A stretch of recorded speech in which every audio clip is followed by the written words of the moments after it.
19वीं सदी ईस्वी में अमेरिकी रियासत ओहायो के एक गांव मेलान में एक माँ अपने बच्चे को स्कूल ले जाती है एडमिशन के लिए। बच्चा सिर्फ 3 माह स्कूल में गुजारता है और एक दिन स्कूल प्रिंसिपल एक खत उस बच्चे के हाथ में थमाकर उसे अपने माँ को देने का कहता है।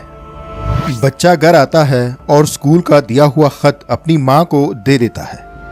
माँ बच्चे के पास बैठकर खत पढ़ना शुरू करती है कि इतने में बच्चा माँ से खत के बारे में जानना चाहता है कि इसमें क्या लिखा है।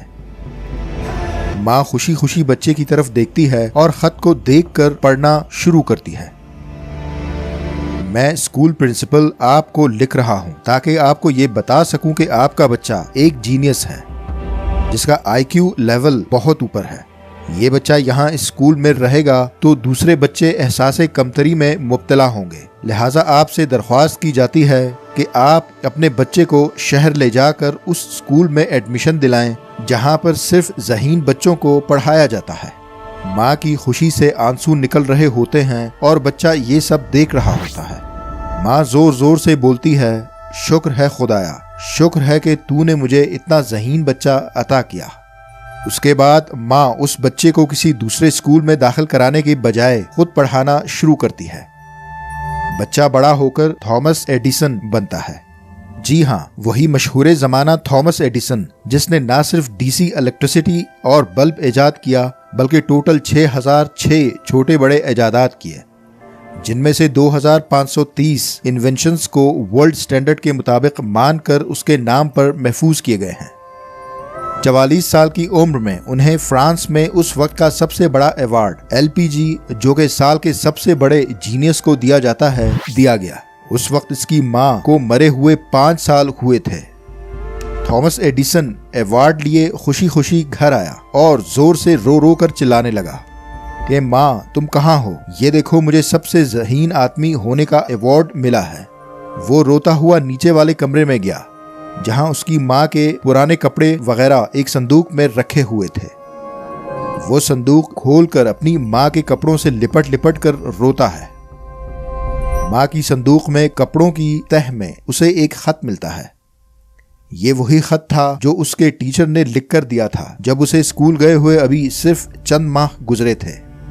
वो खत खोलकर पढ़ना शुरू करता है। खत में लिखा था, मैं स्कूल प्रिंसिपल आपको लिख रहा हूँ ताकि आपको ये बता सकूं कि आपका बच्चा इंतहाई कुंद ज़हन है जिसका IQ लेवल बहुत नीचे है। इसे जितना पढ़ाते सिखाते हैं इस पर कोई असर नहीं पड़ता, कुछ नहीं सीख पा रहा है। ये बच्चा इतना डल है कि अगर यहाँ इस स्कूल में रहेगा तो दूसरे बच्चों पर भी इसके मनफी असरात पड़ेंगे और बाकी बच्चे भी इसकी वजह से सुस्त और नालायक बनेंगे।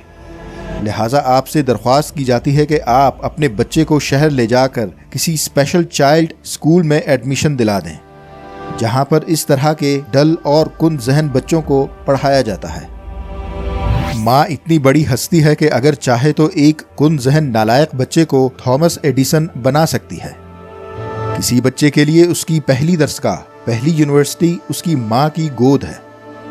आपने अक्सर गौर किया होगा कि शीरखार बच्चे को जब आराम नहीं आता तो एक ऐसी सदा है जिससे बच्चे को फौरन आराम आ जाता है और वो है श्श की आवाज़। इस आवाज़ से सब माएँ, चाहे वो मशरक़ी हों या मगरिबी, अपने बच्चों को आराम दिलाती और सुलाती हैं।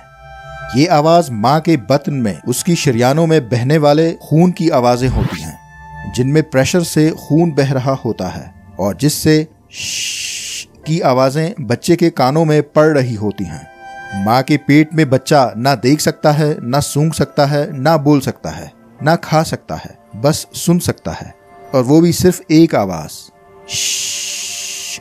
बच्चा इस आवाज से इतना मानूस हो जाता है कि पेट से निकलने के बाद भी सिर्फ यही आवाज उसे सुकून पहुंचा सकती है। इंसान चाहे तो कुछ भी कर सकता है, कुछ भी मुमकिन है। अगर एक कुंद ज़हन तरीन बच्चे से उसकी माँ थॉमस एडिसन बना सकती है तो कुछ भी मुमकिन है। शर्त यह है कि आपका अंदाज और तर्ज अमल क्या है। आप असल में वो हैं जो आप सोचते हैं। जितना खुला ज़हन, जितनी बड़ी सोच है आपकी, उतने बड़े आप खुद हैं। आप अपने जहन को ऑर्डर देकर तो आजमाएं फिर देखें कि किस तरह आपके जिस्म के 37 ट्रिलियन सेल्स और आपके दिमाग के 86 बिलियन न्यूरॉन्स 100 ट्रिलियन कनेक्शंस के जरिए आपके हुक्म की तामील में लग जाते हैं।